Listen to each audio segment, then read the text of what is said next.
What is up? Welcome into yet another edition of the Ben Garcia Show. Thank you so much for making us a part of your day. However you're watching, however you're following the Ben Garcia Show, whether that's on Spotify, Apple Podcasts for free, on the iHeartRadio app. We appreciate you listening. We appreciate you watching. If you are doing so on YouTube and you're putting a face to the voice, don't forget to like, share, subscribe, maybe even tell a friend about the Ben Garcia Show, that we exist, that we're growing. Maybe they watch, maybe they listen, maybe they like what they hear, maybe they hate what they hear. Either way, it's a listener, it's a viewer, all the same, and we enjoy that here at the Ben Garcia Show. Appreciate you tuning in, and I apologize for anyone watching on YouTube and seeing the backwards hat on me. My broadcasting idol, Colin Coward, would be so ashamed, but it is very early in the morning where I'm filming this at my work. It is very early for me to be able to do my hair. It is, I haven't had a haircut in a couple of weeks. It's been rough. Either way, before we get into any of that, before we talk about my hair, before we jump into anything non-sports topical, let's jump right into the show, and let's do it right here. All right, so this is interesting. Jaylen Brown had some interesting comments yesterday in which they weren't public.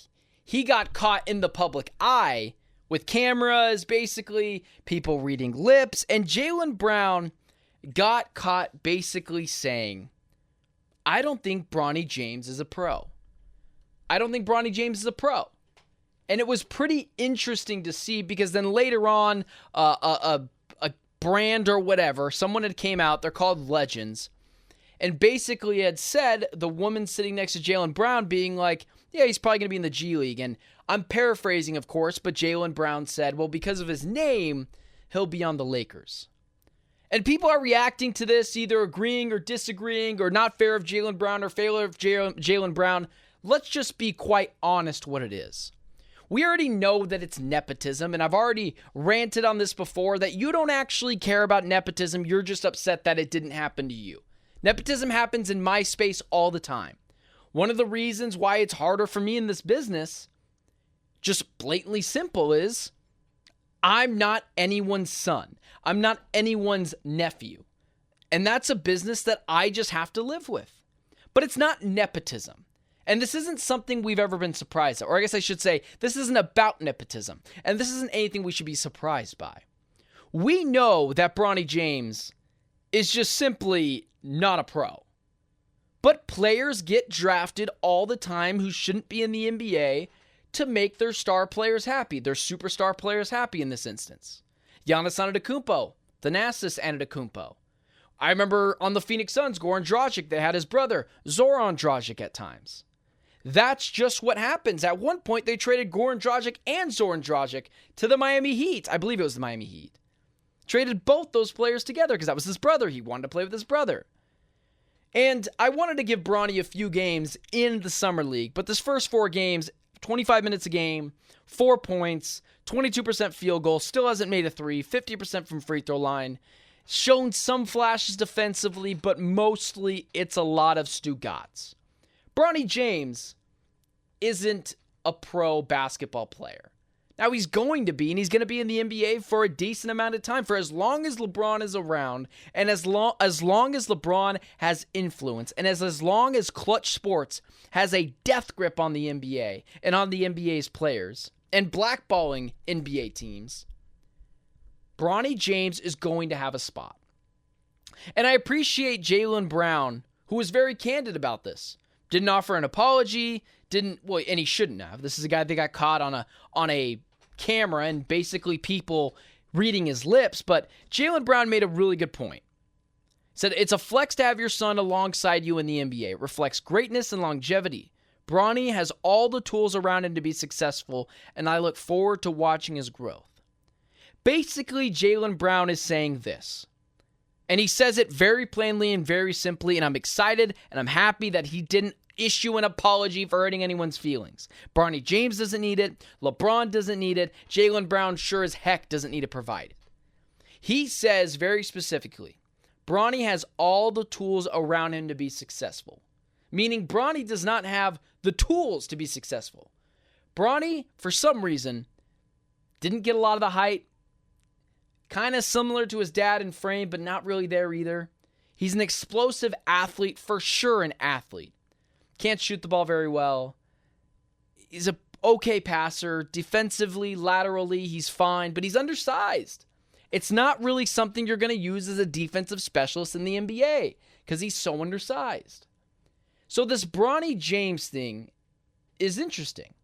And I wish I was the one that thought of this next thought, and it was a guy on the show that basically I work with here at Fox Sports 910. His name's Jody Ayler. Very smart guy. Super good at what he does. Hope to be half the guy he is when it comes to this radio business gig, television business gig, sports commentary business gig. But he had mentioned something, and he said that everyone had got it wrong, including me, including the national media when I was filling in on Fox Sports 910 a couple weeks ago. But basically it said this. The story isn't Bronny James nepotism, which I think is still kind of wrong. The story is absolutely some nepotism. But he basically had said it's not about the Lakers enabling LeBron James and nepotism. It's basically about how far are they willing to enable LeBron James? How far are they willing to enable nepotism and Bronny James? Meaning, how long of a leash will Bronny James get on this team? Will they continue to keep him on? Will they continue to add special treatment to Bronny James that other players aren't getting, whose names aren't LeBron James, Austin Reeves, or Anthony Davis? Especially with a guy that a skill gap is so poor in the NBA in Bronny James. So it's not about just nepotism in the NBA, nepotism on the Los Angeles Lakers. It's also about how far and how willing will the Los Angeles Lakers go to give LeBron James and Bronny James everything that they want. Meaning, how much special treatment will Bronny James get in the NBA? And how much frustration could that cause in the locker room? Do you remember the Los Angeles Clippers locker room when Austin Rivers got that massive extension? It literally blew apart the Los Angeles Clippers locker room because of that extension. Because Doc Rivers was showing preferential treatment and nepotism towards his son, Austin Rivers. So again, it's not just about the nepotism.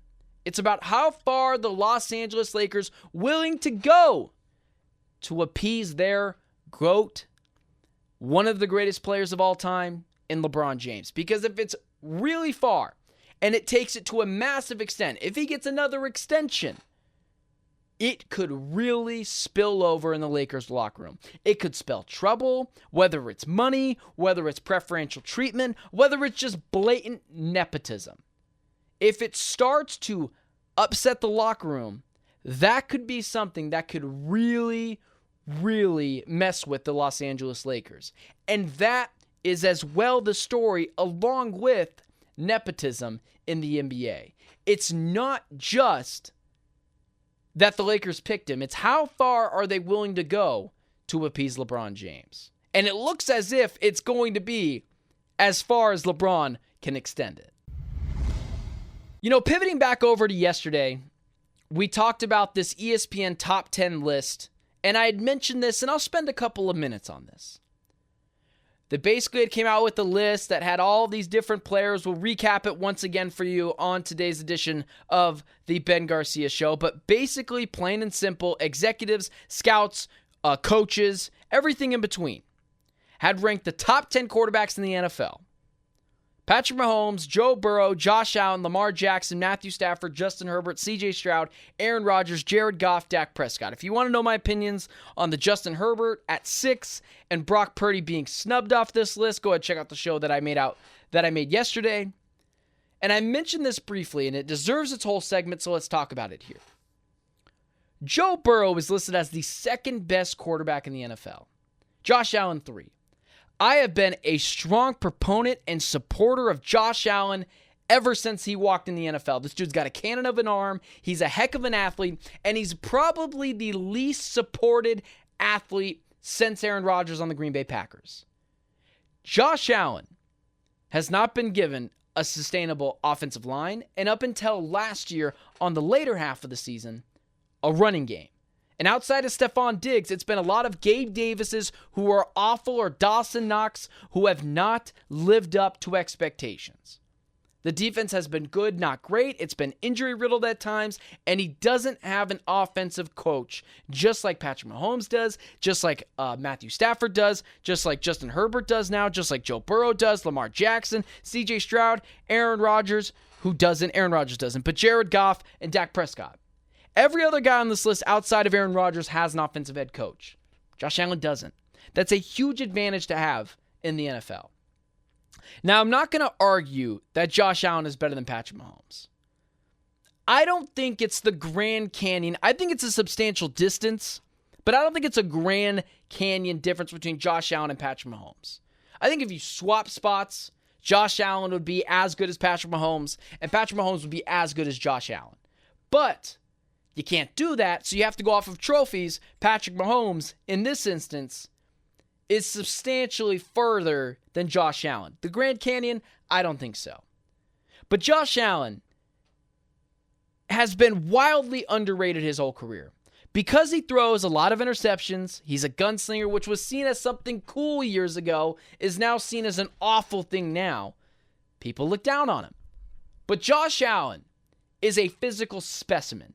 He is a life preserver for the Buffalo Bills. He is keeping them afloat, not the other way around. The Bills were in utter dysfunction before Josh Allen showed up. The Bills didn't have the exact player at the quarterback position that they needed. They went through Tyrod Taylor. They went through, I can't even remember the kid's name from a really long time ago, who had panned out in the NFL for one season. It was a draft pick years ago, I believe in the 4th round. Everyone was excited for him. He didn't work out. In either way, it's been a revolving door of Ryan Fitzpatrick's, of Tyrod Taylor's, and the Buffalo Bills quarterback room.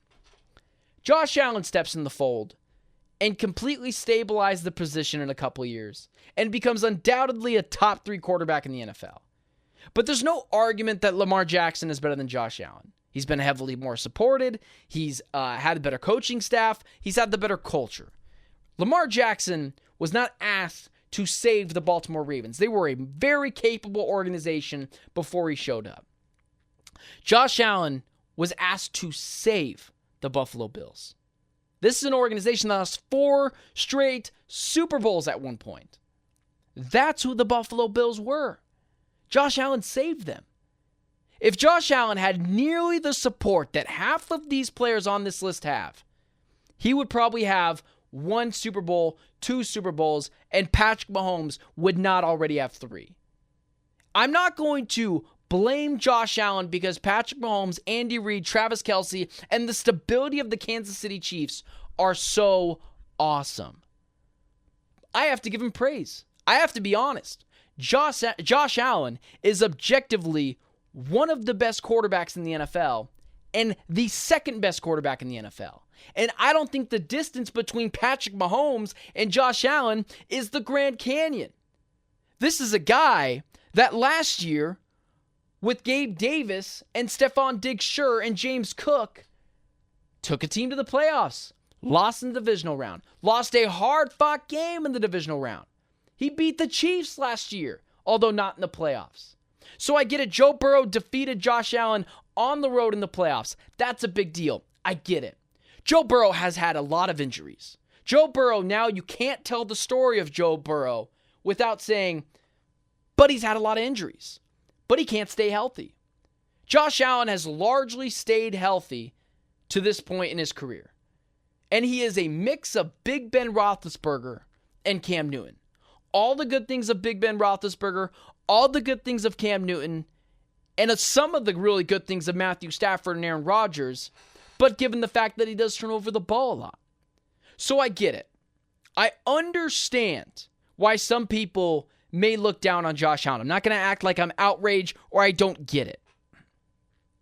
But Josh Allen deserves to be number 2 on this list. And being behind a guy in Joe Burrow who has been largely injured and has had T. Higgins, Joe Mixon, bad offensive lines for sure, but an offensive head coach, and Jamar Chase, and an organization that has tried to support him and has tried to stabilize the offensive line, and it just hasn't worked, it's not fair to throw Josh Allen behind that.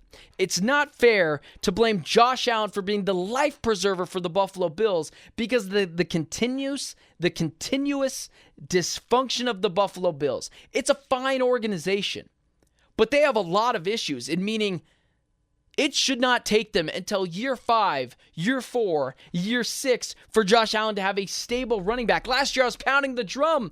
Go get Jonathan Taylor. Give him some help. And the Buffalo Bills put their hands in their pockets, rolled their eyes, and finally waited to get the ball rolling with James Cook half a season down the road. It wasn't fair to Josh Allen. The offensive line has been at best mediocre, and at times it's been really bad. The offensive pass catchers, Stephon Diggs is cool, sure, very moody, and has been a distraction at times, and has taken shots at Josh Allen, and Josh Allen has been nothing but a complete adult about it. Has had multiple offensive coordinators, and has a defensive head coach in which every player on this list outside of Aaron Rodgers have. Don't blame Josh Allen because he hasn't been as supported as the other players. Lift up Josh Allen because he's been able to lift up a Buffalo Bills team that was in utter chaos before him. And he'll continue to do so. And the Buffalo Bills, with all this talent that got left in the offseason, will still be relevant, will still be a playoff team, will still be exceptional for one reason and one reason only. It's not Sean McDermott. It's not the defense. It's not the running game. It will be again because of Josh Allen's heroics. The Arizona Cardinals are seemingly having what seemed to be a new revolution. It is seeming to be a new Kyler Murray, a new front office, a new everything in the fold that is the brand spanking new Arizona Cardinals. And it's a good thing as a Cardinal fan. It's a good thing to feel like you have real functionality to your team. It's something that we didn't think we had for a really long time in this organization. It was Michael Bidwell running his mouth about nonsense, getting in trouble for things, tampering. Steve Keim getting in trouble, getting behind the wheel and thinking it's a good idea to drive. Cliff Kingsbury being a beta, being a subpar head coach, and continuously to fail in everything that is coaching. Side note, the Washington Commanders are going to be awful this year because everything Cliff Kingsbury touches turns to crap. And every Cardinal fan that's still listening at this point knows that. Every single one of them know exactly what Cliff Kingsbury is. He's a bad head coach who continues to fail upwards. He failed at Texas Tech. He failed with the Cardinals. He failed at USC. And now he'll fail with the Washington Commanders. But with all that being said, there's a new rejuvenation to this Arizona Cardinals team. And his name is Kyler Murray. And the responsibility for that has largely rested on how great Jonathan Gannon is. How great Monty Austinfort is. It took a year, right? It took a year for them to take out the garbage, get rid of old Steve Keim draft picks, bring in smart veteran free agents who can teach the young guys how to be a pro, get rid of the guys who are constantly injured, get rid of the 5'5" wide receivers outside of Greg Dortch, who's 5'8", and bring in some tall physicality to this Arizona Cardinals team. And I got all that, and I supported all that. And then this summer, you see with Kyler Murray, who's been a completely different person. He just has been. And I get it. For anyone out there, such as friends, family friends, my wife, for goodness sakes, who talks about it all the time. She doesn't like Kyler Murray because of the way he acts on the field. I get it. He turns people off. That's what Kyler has done for some of his career. He's a new person now. They're getting together at UCLA. They're going out to Texas. They're watching Dallas Mavericks games. They're showing up at Suns games. It might seem like nothing to you. As the casual consumer, the casual fan, you could just say, it's just a guy who likes to go to games. I get that. It's just different if you've been paying attention to this team. And it's why the Arizona Cardinals are going to be better than you think, not worse. It's why when Kyler Murray says bet the over, you listen to him. He's bought in. And when the quarterback is bought in, everyone else follows suit with him. And Michael Wilson has done that, and Marvin Harrison Jr., who has been a seamless addition to this team, been no distraction, although the still trying to get his jersey thing has been irritating at times to the fan base, but largely James Conner, an adult who has largely welcomed guys like Trey Benson into the fold. It has been amazing to see for the Arizona Cardinals, who continue to do things right.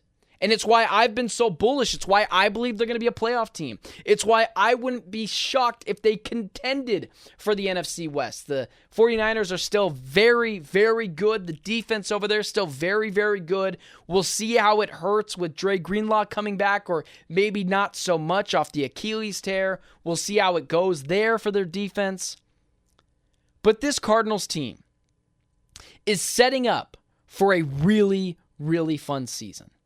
I talked about this on the show that I'm on with Jody Ayler on The Drive, Fox Sports 9, 10 a.m., 6 to 10 a.m., Monday through Friday. And he had basically mentioned Super Bowl or bust is the worst, championship or bust is the worst, because you're just waiting for the playoffs, and it better all build up, because if it doesn't, it's going to cause you much more harm than good. And that's what the Phoenix Suns just down the road did. It was championship or bust, and it was so far bust, you can't even imagine how bad it was. And it was that bad. That's what the Phoenix Suns season was like. The Arizona Cardinals are what I called it, the best season. The playoffs are bust season. Playoffs or bust is not that crazy of a goal. It's not that crazy of a scenario for a team like the Arizona Cardinals. Doesn't mean they can't do it. It doesn't mean they will do it. But it is indeed giving them a chance to be relevant like the Arizona Cardinals are doing this summer. And it's impressive. It's fun to watch. But it has to play out on the field. It has at some point come full circle. I can sing all the praises of Kyler Murray, and I can tell everyone how wrong they are about Kyler Murray, and I can explain to everyone why Kyler Murray could be a potential MVP candidate this year. That's how much I believe in Drew Petzing's offense. But at the end of the day, what truly matters is gameplay on the field. Is what can the Arizona Cardinals produce on the field to make us all believe that this summer was not a waste. That the year of maturity was not a waste. That the year of working together and buying in and doing the extra work and doing the extra workouts were all for something. That's what the Arizona Cardinals are fighting this year. And it doesn't mean they have to win a playoff game. It doesn't even mean they have to get to the playoffs. Because I totally see a scenario. I'm not insane. I'm not crazy. I watch the games. I'm a fan just like you. But first, I'm a sports talk media guy with clear vision, and it's easy for me to take off the fanboy glasses. I understand it's not for everyone. I totally can envision a season where Kyler Murray looks awesome, the offense is great, very similar to those Drew Brees offenses where Sean Payton and Drew Brees were awesome and the defense was terrible and they couldn't make it into the playoffs. That is not insane to me. What is important is that they look competent. What is important that we put the Shedeur Sanders or whatever quarterback is coming out next year or Kyler Murray debates to bed. If Kyler Murray is awesome and it's just the pass rush is really bad and they need another year to build this defense, or someone huge gets injured outside of Kyler Murray, the Cardinals can still have a successful season without making the playoffs. They could go 9-8, miss the playoffs. It happens. They could go 8-9. It just matters how it looks on the field. But it's appropriate to get excited as a Cardinals fan. It's appropriate to get excited as a Cardinal consumer that the Cardinals are very close to rising on the horizon of being one of the better teams in the NFL. Going from not just being a potential playoff team or bust, but being a functional organization or bust. Imagine being the Baltimore Ravens, the Pittsburgh Steelers, the New England Patriots for 20 years. Sustainable, functional organization matters more than just what do they do this year. And if the Cardinals continue to put their best foot forward, with Jonathan Gannon leading the helm, with Kyler Murray buying in, with Monty Ossenfort constructing this roster in a way that makes them even more dangerous adding a two-headed beast in Trey Benson and James Conner, adding a curveball to that fastball, adding a Marvin Harrison Jr., the cherry on top to a wide receiver core that was just missing their A-plus guy. All of that doesn't matter if it doesn't play out on the field. All of that doesn't matter if the Arizona Cardinals don't come ready this next season to be able to try to get a playoff spot. And it's why I talk about this stuff on the show, because I'm a fan. I'm just like you. But I have to be honest with myself. I could sing the praises. I could talk about all the offseason workouts. I could talk about a changed Kyler Murray. I could talk about a mature Kyler Murray. I could talk about how potentially the ACL tear might have been the best thing for Kyler because it was able to maybe see straighter, clear eyes. I am normal. I am human. I can be broken. Now, I'd never would want Kyler to get hurt, but sometimes, in the darkest of times, you can see the light. And maybe this was an eye-opening experience for Kyler Murray. And maybe that's what really played this role. And it's good for Kyler. He is, or I guess I should say, an ACL tear is good for Kyler. That's obviously terrible for Kyler's physical health. And God forbid he ever does anything like that again. But Kyler's growth and maturity from tearing the ACL to now, the maturity, the growth, the understanding that I'm human and I can be broken and I have to do things differently, and getting a smart, capable head coach in Jonathan Gannon to help mentor him and Monty Ossenfort construct a roster around him, it's fantastic. It's great. And the Cardinals are coming up on a playoff or bust season where it can still be great if they don't make the playoffs, depending how it's done. But a playoffs or bust season is one of the funnest seasons in the NFL. Is one of the funnest seasons of sports. It's not like the NBA, where you're just waiting for the playoffs to happen. You're just waiting to see if your team has what it takes. But the Cardinals, if they want to put every doubt to bed, have to be what I believe they can be. A reliable, fringe playoff team. And take that momentum from this year, from either just missing the playoffs or being in the playoffs, into next year and beyond. To not just being an organization that is good and that is capable, but a functional organization that operates like the Baltimore Ravens do, like the San Francisco 49ers do, like the New England Patriots have for 20 years, like the Pittsburgh Steelers have forever. Michael Bidwell learns his way. Monty Ossenfort learns his way. Jonathan Gannon learns his way. And Kyler Murray leads this offense into not just doing all the prep and not just doing all the homework and not just doing all the workouts, but that shows when the test is finally taken. And that shows on the football field in the regular season. And I believe it's going to happen. And I believe this team is going to be a playoff team. Because culture matters, and the way you prep matters, and your quarterback matters. And right now in the offseason, it's check, check, check. Now the final box is functional organization. And the only way we're going to see that is if the Cardinals take it from social media, the practice field, from meetings to the games, and turn that into W's. Thanks so much for tuning into the Ben Garcia Show. Thank you so much for making us a part of your day. It's been great getting these out to you as quickly as possible. Let me know what you think. Let me know what your sports opinions are. Thank you for listening on Spotify, Apple Podcasts, for free on the iHeartRadio app, or you're putting a face to the voice and you're watching on YouTube. We appreciate that as well. Don't forget to like, share, subscribe. We appreciate you making the Ben Garcia Show in any form or fashion that you do. The sports world is starting to pick up with training camp just around the corner. We'll have all of the best football topics coming up as the Olympics as well. For basketball show up, we'll talk about that as well. But until then, I'm Benjamin Garcia, and it's the Ben Garcia Show.